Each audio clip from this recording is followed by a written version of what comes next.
P1 Ventures has completed the final close of its first $50 million institutional fund as it moves to validate its Made in Africa thesis.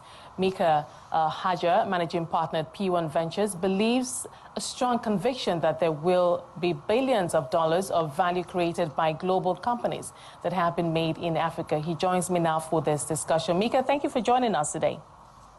Of course. Thanks for having us. It's a great pleasure to be on stage. Right, let's get right to it. Now, we understand that P1, you go beyond conventional hubs, business models and applications to back what you consider to be truly innovative founders. Help us understand this model that you apply. Of course. So one of the ways we like to focus is on contrarian investments. And so the way we're contrarians, threefold really. The first one is on sectors. So our largest investment to date actually is in the hospitality sector, which is a very underserved category in Africa. If I'm not mistaken, there hasn't been a single $100 million outcome on the continent in hospitality to date. Even globally, I think it's been challenged. COVID definitely affected some of the strongest companies in hospitality, and even listed companies like Expedia that are worth over 10 billion market cap had to raise PIPE vehicles, and Airbnb apart, there has been limited precedence for a multi-billion-dollar outcome. So sector, I think, is one specific area where we contrarian. The second one is stage. Like most funds of our size, we typically come in at seed stage, even earlier sometimes. And so we've demonstrated an ability to get out of our comfort zone and punch above our weight. And so we've done what we call stage arbitrage. And our largest investment to date, actually, in a company called Nuité in Morocco, is it's a Series A company. So sector, stage. The third one may be geo. So like most African venture capitalists, we focus on what we call the big four. So Nigeria, Egypt, Kenya, and South Africa.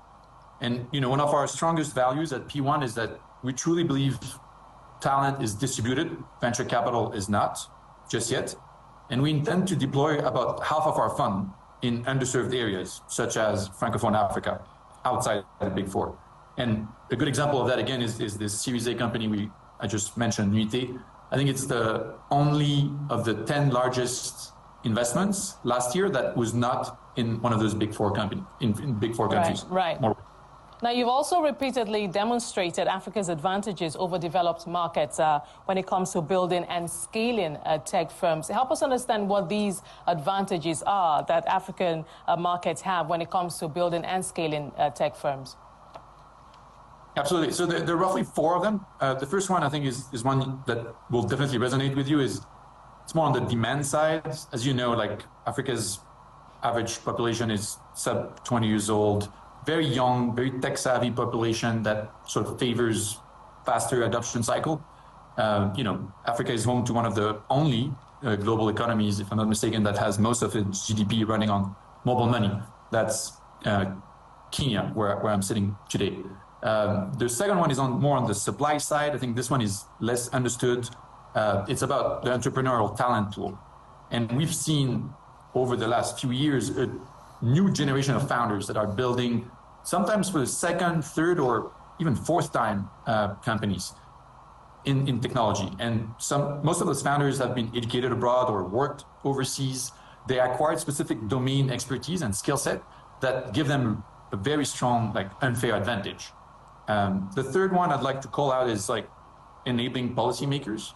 As you know, on the continent, we have great needs, and not as much legacy regulation and infrastructure as in developed economies. And so that lended itself to a very enabling policy making environment. The last one may be capital formation. So there's been, if I'm not mistaken, over $1 billion of capital that has been raised over the last couple of years to focus exclusively on technology in Africa.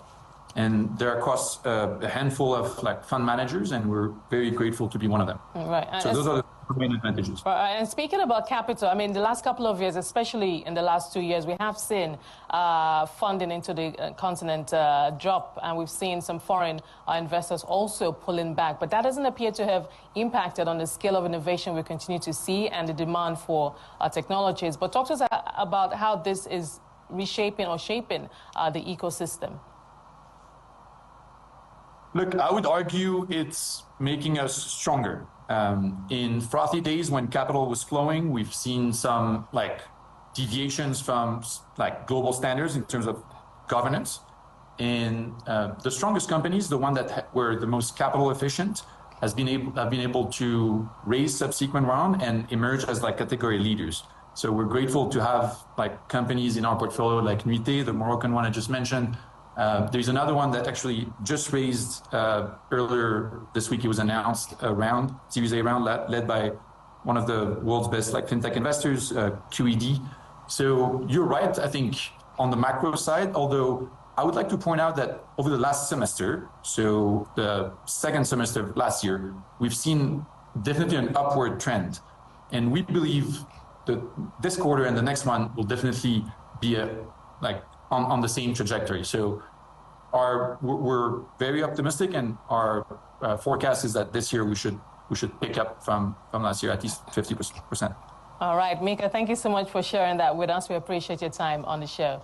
Mika Hajjar, Managing Partner at P1 Ventures.